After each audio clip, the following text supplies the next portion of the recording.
السلام علیکم ورحمۃ اللہ تعالی وبرکاتہ۔ محترم ناظرین، شب قدر یقیناً قدر کی حامل ہے۔ اللہ تبارک و تعالیٰ نے اسے بے شمار فضائل و برکات کا حامل بنایا ہے۔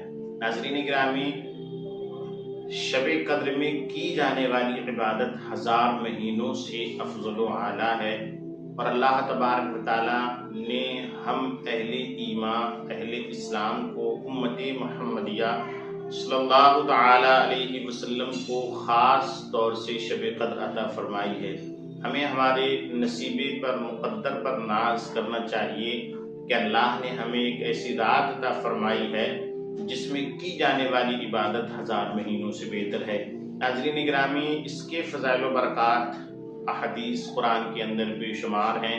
تفسیر عزیزی کے حوالے سے اس کے کچھ فضائل و برکات میں آپ تک پہنچانے کی کوشش کروں گا۔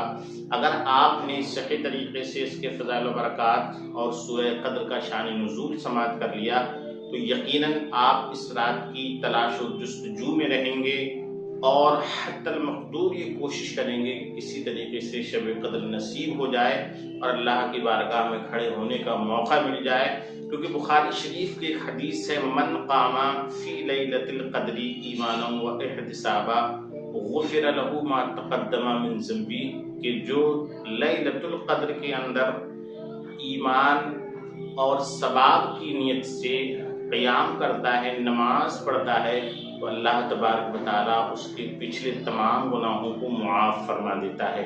ناظرین گرامی، یہیں تک بس نہیں بلکہ شب قدر کے اندر اللہ نے قرآن مقدس کو نازل فرمایا ہے۔ اللہ کے فرشتے زمین پر آتے ہیں، سید الملائکہ حضرت جبریل امین بھی دنیا پہ تشریف لاتے ہیں۔ ناظرین گرامی، غور کیجئے گا، اس رات کی اہمیت کو جانیے گا۔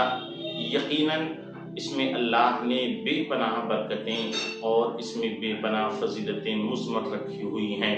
آئیے تو سب سے پہلے ہم اس سورت کا شان نزول سماعت کرتے ہیں کہ سورہ قدر کس وقت نازل ہوئی تھی۔ آقا کریم صلی اللہ علیہ وسلم ایک مرتبہ جلوہ افروز تھے اور آپ کے صحابہ بھی آپ کے ارد گرد بیٹھے ہوئے تھے۔ عبادات کا تذکرہ چل رہا تھا، ذکر چل رہا تھا۔ باتوں باتوں میں بنی اسرائیل کے ایک شخص شمعون جن کا نام تھا، ان کا تذکرہ چھڑ گیا، جو 1000 مہینوں تک اللہ کی راہ میں جہاد کیا کرتے تھے، اور جب رات آتی تھی تو رات کو قیام کیا کرتے، نماز پڑھا کرتے تھے۔ اتنی طویل عبادتیں، اتنی طویل اللہ کی بارگاہ میں جہاد کے معاملات یقیناً بہت زیادہ اجر و ثواب کے حامل تھے۔ تو صحابہ کرام نے عرض کی، یا رسول اللہ صلی اللہ علیہ وسلم، ہماری عمریں بہت تھوڑی ہیں اور ہم بنی اسرائیل کے لوگوں سے نیکیوں میں آگے نہیں بڑھ سکتے ہیں۔ پہلی یہ کہ عمریں قلیل ہیں، ان میں سے کچھ ہم سونے میں گزار دیتے ہیں، کچھ بیماریوں کے نظر ہو جاتا ہے وقت، اس طریقے سے ہمارا اچھا خاصا وقت گزر جاتا ہے اور ہم عبادات کے اندر اپنے آپ کو مشغول نہیں کر پاتے ہیں۔ تو اس طریقے سے ہماری نیکیاں یہ کم رہ جائیں گی یا ہم ان لوگوں سے نیکیوں میں آگے نہیں بڑھ سکیں گے۔ تو اللہ کے نبی صلی اللہ علیہ وسلم نے جب یہ سنا تو آپ کے چہرے اقدس پر کچھ حزن و ملال کے آثار نمودار ہوئے، آپ کا چہرہ متغیر ہوا۔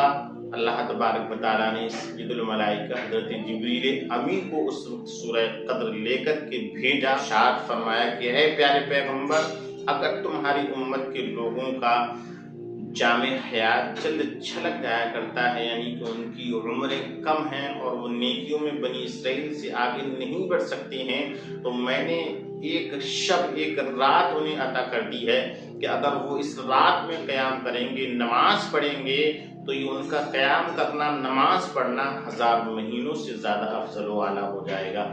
حاضرین گرامی، تو یہ تھا سورہ قدر کا شان نزول کہ اگر اس رات میں ہم اللہ کی عبادت کریں گے، قیام کریں گے، تو یقیناً یہ 1000 مہینوں سے زیادہ بہتر ہوگا۔ اور تفسیر عزیزی کے اندر حضرت عبدالعزیز محدث دہلوی رحمۃ اللہ علیہ سورہ قدر کا شان نزول کچھ اس طریقے سے نقل فرماتے ہیں کہ ایک بار آقا کریم صلی اللہ علیہ وسلم نے اپنی امتوں اور دوسری امتوں کی عمروں کا توازن فرمایا، دیکھا کہ میری امتوں کی عمریں جو ہوتی ہیں بڑی قلیل ہوتی ہیں، لہٰذا یہ دوسری قوم کی عمروں کے مقابلے میں نیکیاں کریں گی تو بھی ان سے آگے نہ ہو سکیں گی، لہذا آپ کے چہرے پر کچھ حزن و ملال کے آثار نمودار ہوئے، آپ کچھ غمگین ہوئے، تو اللہ تبارک و تعالیٰ نے حضرت جبریل امی کو سورہ قدر لے کر کے دنیا پر بھیجا۔ تو ناظرین گرامی، آپ نے سماعت کیا کہ سورہ قدر کی شان نزول کے بارے میں اگر کوئی شخص اس رات میں قیام کرے ایمان اور ثواب کی نیت سے تو اللہ تبارک و تعالیٰ اس کی عبادت کا ثواب 1000 مہینوں کے برابر عطا فرمائے گا۔